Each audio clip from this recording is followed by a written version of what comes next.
Thankfully, Chargers quarterback Justin Herbert will not miss time after injuring his finger on Sunday, and that's great news because there may not be one more important player to their team in the NFL. You are Locked On Chargers, your daily podcast on the Los Angeles Chargers, part of the Locked On Podcast Network, your team every day.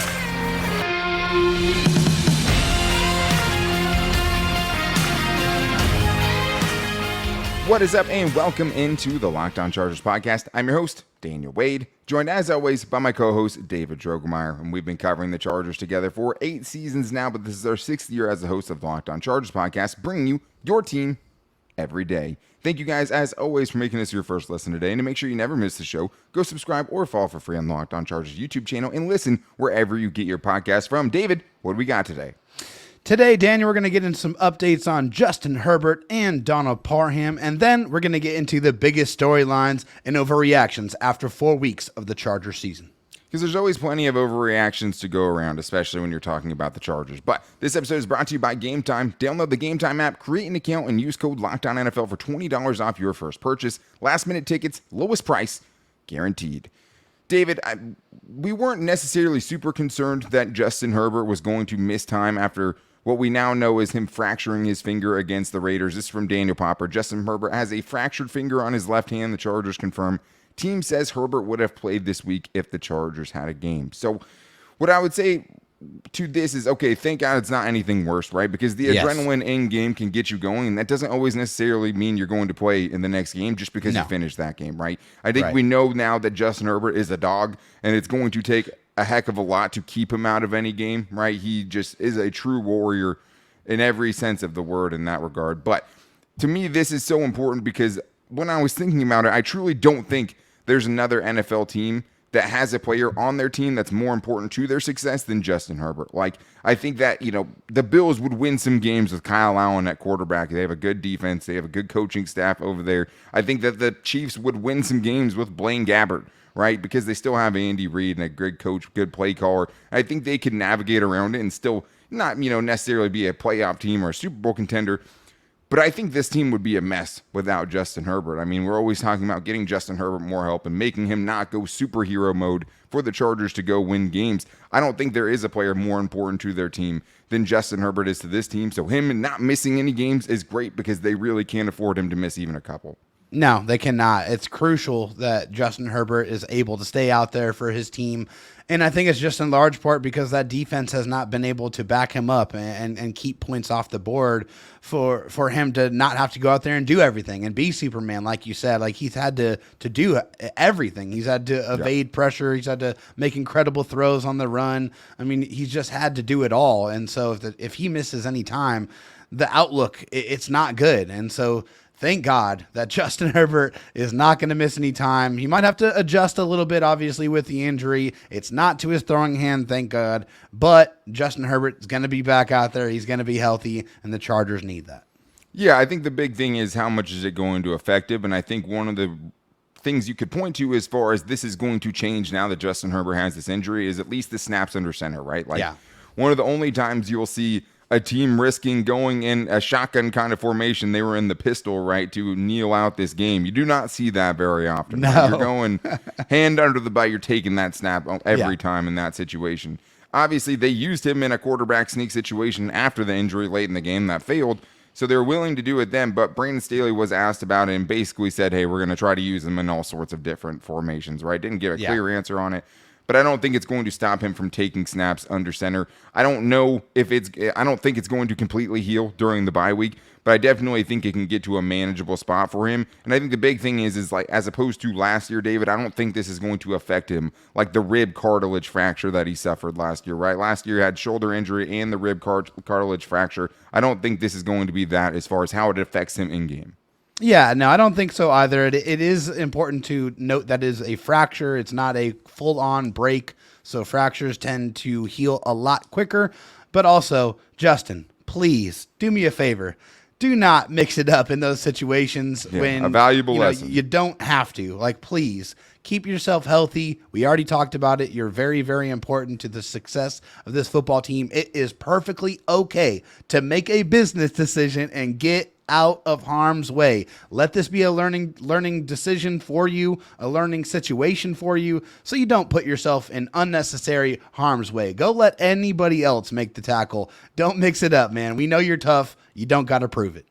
You don't. And it's a great, valuable learning experience. I mean, we've seen Justin Herbert make some great tackles, right? I think it's picking your spots. I mean, last year, if you have a clean shot to stop a pick six, of course you're going to go try to get involved there and make the tackle. Right. Even though I'm sure some coaches would say, hey, get down, But right there, trying to fight through blocks, right? Putting your hands up in the area of someone's face mask is something that it has to be a learning experience for him. He also suffered a gruesome fingernail injury, according to Ian Rappaport. Seems like that would be at its most uncomfortable during the game it actually happened. And, but I think as far as how much it affects him on a play-to-play basis, I'm not super worried about it. I think, it's hard to say, hey, it's just going to be all better by the time he takes the field next.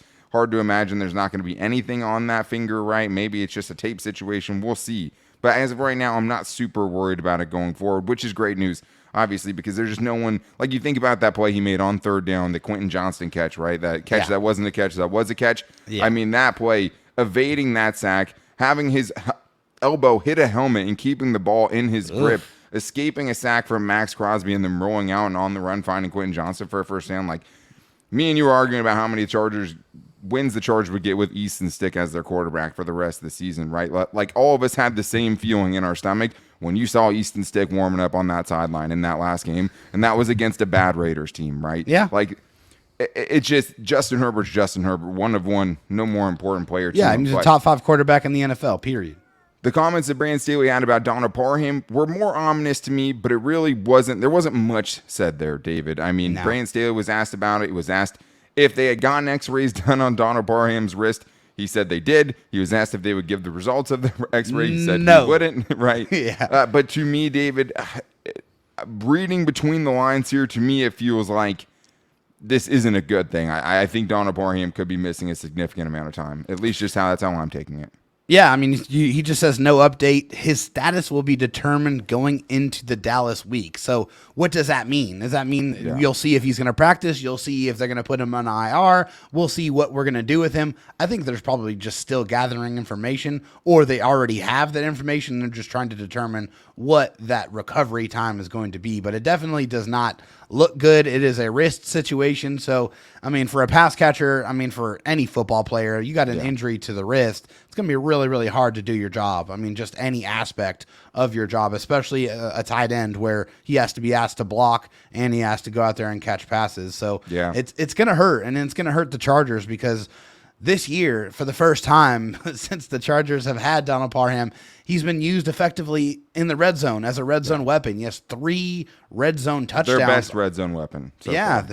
By far, 3 red zone touchdowns. Well, now, through 4 games. You're down your top 2 kind of red zone guys, right? Like your 2 go and get it guys, Mike Williams and now potentially Donald Parham. Like, that's a big loss, and that's where they're going to feel it the most. Yeah, they absolutely are. And, thank God that Austin Eckler is going to be coming back soon because he's the other red zone vulture that is going to be coming back here, and the Chargers are desperately going to need him in that running game to really get going, especially in the red zone where, that's where you're going to be running the football. You got to punch it in. So hopefully Austin Eckler can kind of, just soften the blow. Well, some of those, sure. It's just different, right? You're using, you have to evolve. Your red zone offense has to evolve. But when they've needed something in the red zone, 4th down play, heater to Donald Parham, that's been big. And I think the other thing is, dude, it just shines a light on the lack of depth this team has at tight end, something we addressed multiple times during the offseason, something we hoped got addressed in the draft.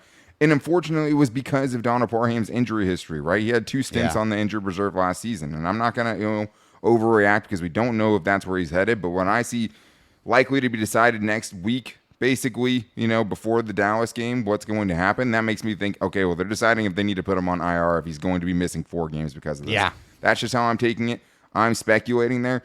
But he's gives great effort in blocking, right? He has become such a good pass catcher as far as just being able to catch heaters from Justin Herbert. Such a better run blocker in his time. And it sucks, man, because we always wanted to see what this dude can do, and unfortunately injuries keep getting in the way. But we have more buy or sells to get into, or buy or sells in general to get into, including, do the Chargers need a better plan for Quentin Johnston? Because, a lot of people are getting worried about it. We're going to get into that coming up right after this.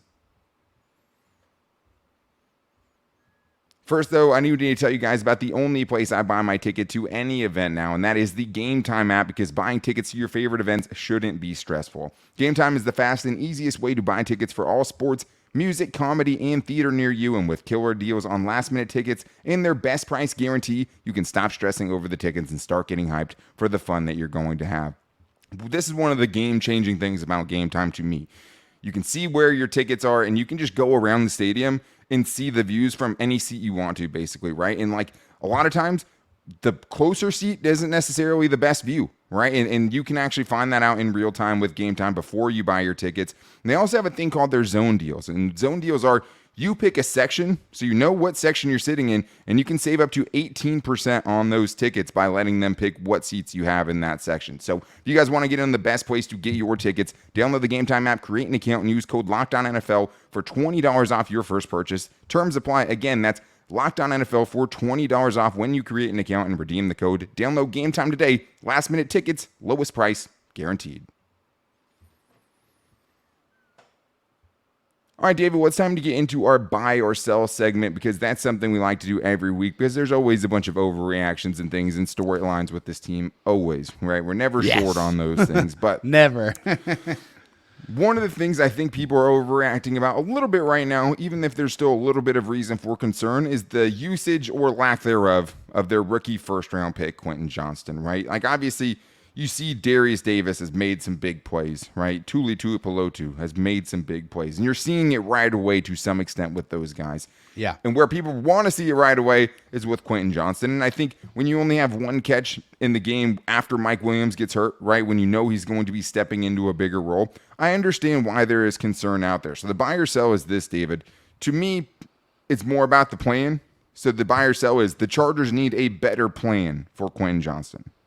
Yeah, I'm going to buy that 100%. I think they need to put him in more situations where he can utilize his gifts, which that means, getting a little bit more than 3 targets per game. Like, it's really hard for any receiver to get into any kind of rhythm if they're not getting the football. But the best way to get Quentin Johnston the football is those wide receiver screens, the slants, those drag routes over the middle of the field. Open up runways for Quentin Johnston to use that, just really long stride and like ability to get up to speed quickly. Like, that's what he's able to do. That's what he does well. He is a yards after catch monster. He needs to be in situations where he has blockers in front so he can turn into that running back with the ball in his hands. And we haven't really seen it. We saw it one time when they try to get him in traffic. I don't really like the whole in traffic situation for Quentin. I kind of want to get him, out on the perimeters where he's got a couple of guys in front of him to where he can go, read the hole, make the move, and go make people miss. That's what Quentin Johnston is able to do. Also, hey, some of those deep bombs, like, he can go track the football. I mean, I want to see that occasionally, but more so just set him up to use his yak ability. That is the best way to utilize Quentin Johnston, and hopefully they figure that out sooner rather than later. Yeah, I'm wondering. It's weird. I mean, because obviously there's a play in that game. We've seen how willing the Chargers are to throw wide receiver screens. I mean, I think how much better they are at it this year probably isn't talked about enough, because people don't hate them nearly as much because like they've worked for them and they actually use in the right situations and the receivers are blocking. I mean, it saved them against the Vikings, right? But like there's a time where they had Quentin Johnston blocking for Keenan Allen, right, on a wide receiver screen, and it's like, okay, well, it feels like that should be switched, right? Those roles use the 21-year-old, not the 31-year-old, please. And I wasn't at every training camp practice, but I mean, they did try that at practice, and it wasn't always the best. I'm wondering how much that's kind of lingering there, just because it wasn't super effective. And I think, when he has a full head of steam and catches the ball, that's a little bit different, right, than catching it static and then getting up to full speed, because obviously once he spreads out, like he's very, very fast. Yeah, he can run away from people. Yeah, for sure. And so I think, drag routes, right, crossing routes, things like that. They tried it a couple times. I mean, truly, when I went back and watched all 22, Justin Herbert, if you saw him, there's probably, a couple plays that would have been big plays. One of them that would have been a touchdown if he had one more second, right? If he had one more second to let him kind of get into that next throwing window, he had a touchdown at least. And well, probably even a on his couple of one big catch plays. too, Dan. I mean, he was wide open. If Justin Herbert hits him just a little bit before that, there's a ton of green grass in front of him, and he could really eat up some grass with his long stride. So that could have turned into a much bigger play than it did. This is the other thing. Justin Herbert has to trust him, right? Yeah. And that's you the got to give thing him that chances. because there was times where, to be honest, Justin Herbert wasn't looking for him. And it had more to do, like, early in the game, there was a pass that Justin Herbert made for like a 7-yard gain to Josh Palmer on the left side on a little comeback route where, he was totally covered, and Justin Herbert just put it in a place where there was no chance the DB could get to it. Like, Quentin Johnston had 5 yards of cushion, ran a really good route, and got a ton of separation on the other side. But that's not who Justin Herbert's go-to guy is, right? Justin Herbert also gave him a chance in the red zone on a very contested play, right? That would have been a really tough catch to make. Yeah, it's a tough one. Yeah. Yeah, and defender got their hands on it too. So, that was part of it. He did get a deep shot down the sideline, a back shoulder throw. That's part of it too. But this is the thing, though, is like you can't use Quentin Johnston like you use Mike Williams, right? Like, I don't know if throwing kind of jump balls down the sideline to him is the best way to try to use him. Definitely not at this point in his career, no. But that's what the bye week's going to be about, David. And this is what Brandon Staley said, and it seemed to me when he said this, he was talking about Quentin Johnston. He said, I think that this probably what is on our mind the most during the bye week, just making sure that we're maximizing our group. Are we utilizing them to the best way possible? For example, a young player, how his role is at the beginning of the season isn't going to be what it is in the middle to the end of the season. How are we going to get him to that point where we're maximizing him in that way? And the Chargers, David, now down Mike Williams, have this chance to find new ways and better ways to use him. Yeah, I mean, it definitely seems like he's talking about Quentin Johnston in that situation. I mean, it just doesn't seem like any other player really fits that mold. I'm sure there are, but it feels like he would be the main guy, though. Yeah, he's the poster boy for that whole situation there. But I think it's just because of the lack of usage and them still trying to figure out how they can maximize his gifts, because Quentin Johnston is a player that can change this offense if he's put in the right situations to use his gifts to succeed. And I don't think that we've seen that so far. So hopefully he gets a little bit more featured. Maybe he gets a couple more plays earlier on. And Justin Herbert has to develop that chemistry, like you said, that trust factor with Quentin, so he can go out there and make plays. And you can also give Quentin opportunities to go show him that he can earn that trust. I think that's definitely important for both of those players. I mean, Josh Palmer, Keenan Allen, they put in that work with Justin Herbert over time to earn that trust. Quentin Johnston is going to have to do the same with his quarterback. Absolutely. And it's going to take some time, right? I'm not worried about this yet. No, not yet. We saw this early on with Josh Palmer, too. The connection wasn't right there right away. The little nuances of, quarterback-receiver relationships weren't all dialed in.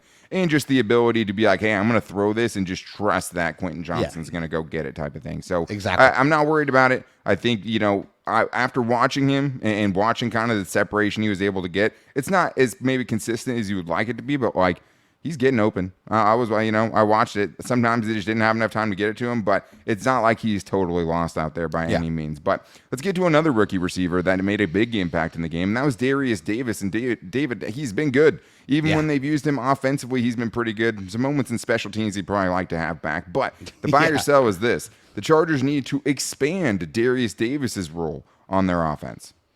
Yeah, I mean, this is a big buy for me. I think Derius Davis is the most electric athlete that the Chargers have on their team. I mean, he is so quick. He gets up to top speed so fast. He makes people look bad in the open field. I mean, absolutely horrible. I mean, what he did to one of the Raiders linebackers, or I think it was a linebacker or safety. Corner, I think, Corey Bennett. Oh my gosh, that was bad. I mean, he made him look horrible. He was in the right spot. That's the worst part. Yeah, I mean, he basically made him fall over. I mean, he broke his ankles on that one. He was like, I'm right here. I'm waiting. I'm waiting for you. If you cut back, you're done. And he just got his ankles snatched away from him. Yeah.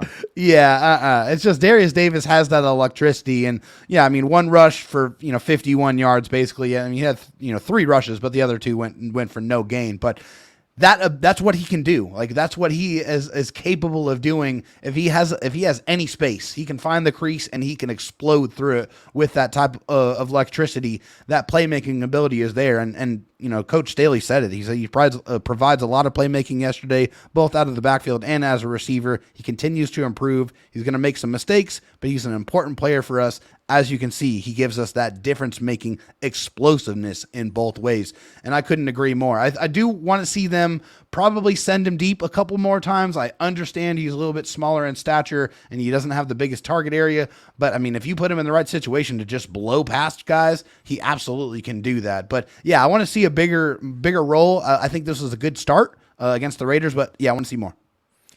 Yeah, I mean, I think not trying to do too much is something with him, too. I've seen like he was making kind of all the wrong decisions as a punt returner yesterday.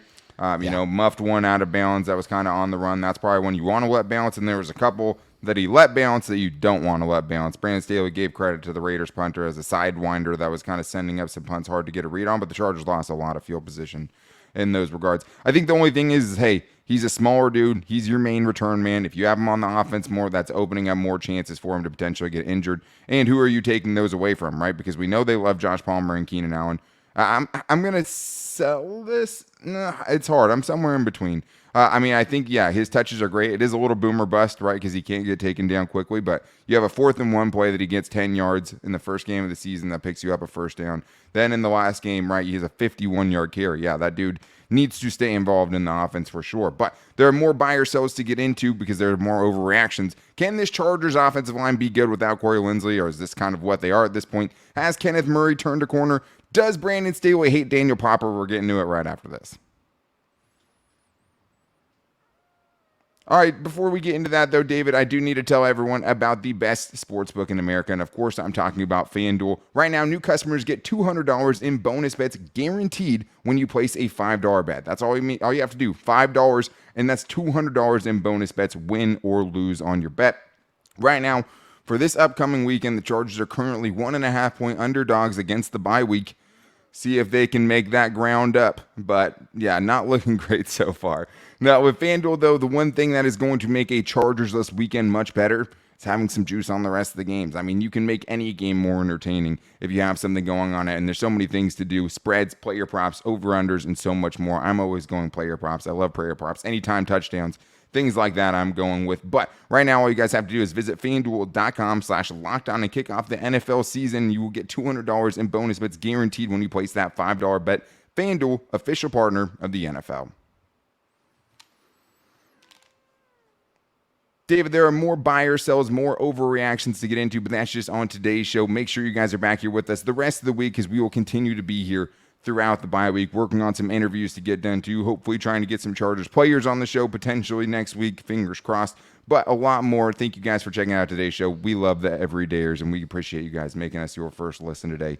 If you guys want to, we also have a new thing going on right now, our new subtext program, basically a personalized SMS system where you guys can text us directly and get your questions into us. You can also get some preferential treatment on the Chargers mailbag days, or we'll just answer your question directly in that moment. But if you want to get on the show, you can definitely do that too. You guys can hit us up in the show notes. We have a link to our subtext, 14 days. You can get it for free, but there's a lot of fun we've been having for there. And you'll figure out which players we're trying to get on the show for next week. But let's get into the rest of our buyer sells here, Dave. Let's start with the offensive line, who admittedly had a rough game. The buyer sell is going to be this. Obviously, they're missing Corey Linsley right now. The offensive line can still be good without Corey Linsley. You're buying or selling that? Yeah, I mean, Corey Linsley is incredibly important. I mean, he's one of the best centers in the NFL by far. I mean, he hasn't given up a sack, I don't think, his entire time he's been with the Chargers. I mean, it's just unbelievable what he's been able to do. You know, the impact he's made setting protections for Justin, especially the first couple of years that he's been in the NFL, has been a big help. But I am going to buy it. I do still think that they can be a good offensive line even without Corey Linsley. They've given up 7 sacks in the 4 games, a little under 2 sacks a game. A lot of pressures. I mean, a ton of pressures, 47 pressures, and that's just about 10 a game.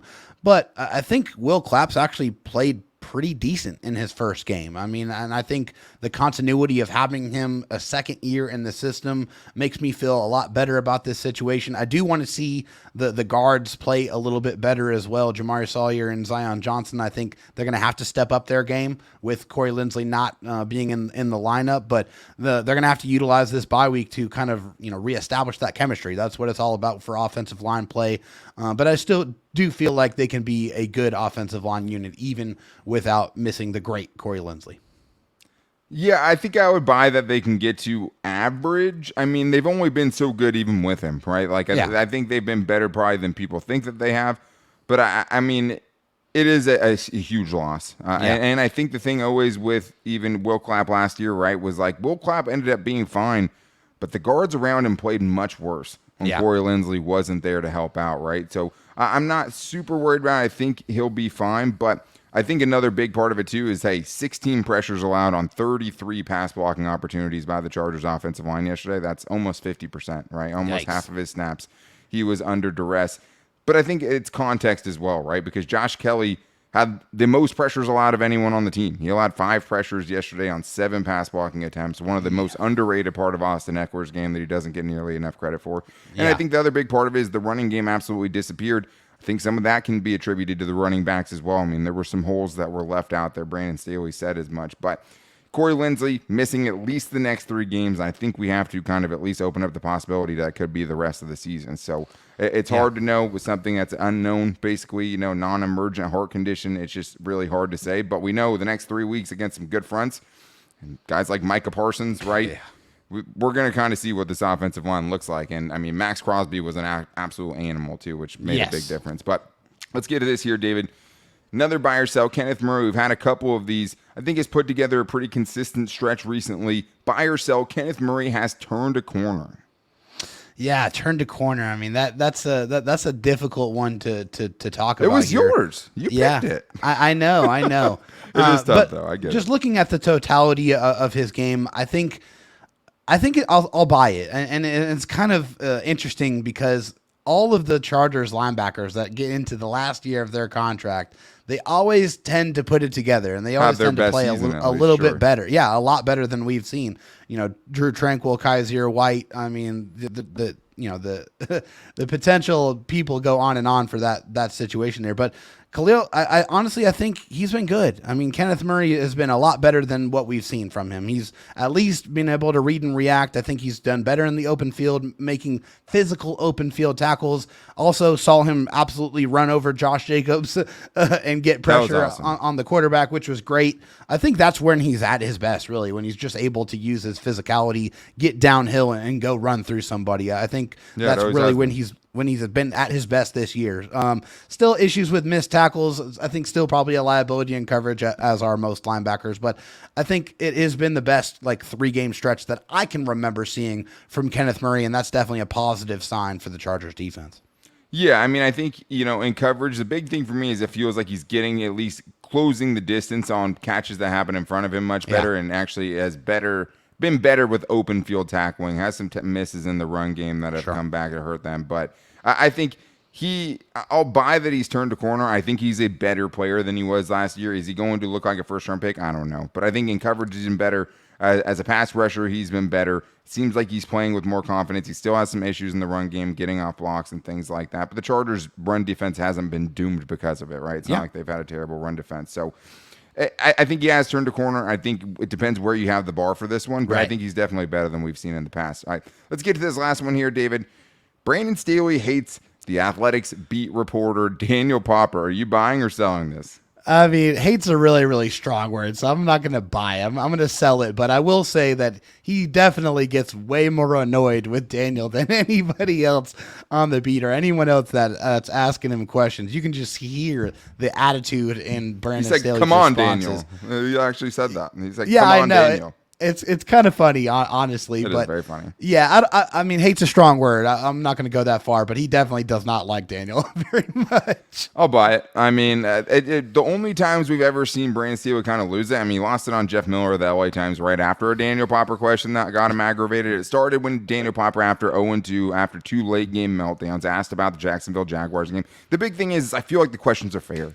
Man, sure. I feel like he's being fair with his questions. He's asking questions that obviously Brandon Staley doesn't want to answer, but I think it's fair to try to hold him accountable, and I don't think he's been out of pocket in the way he's gone about it at all. I mean, but even he was just asking him in his second to last press conference about Asante Samuel Jr. and if he was telling him to try to get down. If you read the transcripts, you wouldn't realize kind of the way he was talking about it. He seemed visibly annoyed. You can tell that he's irritated by the questions. I don't know if he hates him, but he definitely has gone under his skin a couple times, and I don't even really think that he's asking anything that's super outlandish. Like, it doesn't seem like he's coming for him just to come for him. But No. it's funny, and I mean, it's gone Brandon Staley to break character a couple times. And break character, might be a loaded term, but like, we haven't seen Brandon Staley crack much through a lot. He's cracked a couple times, and Daniel Pomper's gone in with some of those questions, especially recently as things have started to heat up. But that's going to wrap things up for today's show. Make sure you guys are back here tomorrow for our Chargers mailbag. Hit us up on Twitter at LockedOnLAC. You can hit up David Drogemeyer's DMs at DroTalkST. That's an old one. DroTalkST on Twitter. You can hit me up at Dan Talk Sports. You can also make sure you don't miss the show by subscribing or following for free on the Locked On Chargers YouTube channel and listening wherever you get your podcast from. Probably do some shout outs for all the 5-star Apple Podcast reviews that we've gotten. You guys have seriously made our year with that. That's so cool. But you guys can also find us on Instagram at Locked On Chargers and on our Locked On Chargers Facebook page as well. But make sure you guys are back here tomorrow with some more from this last game and a Chargers mailbag. But until then, guys, take it easy and go Bolts.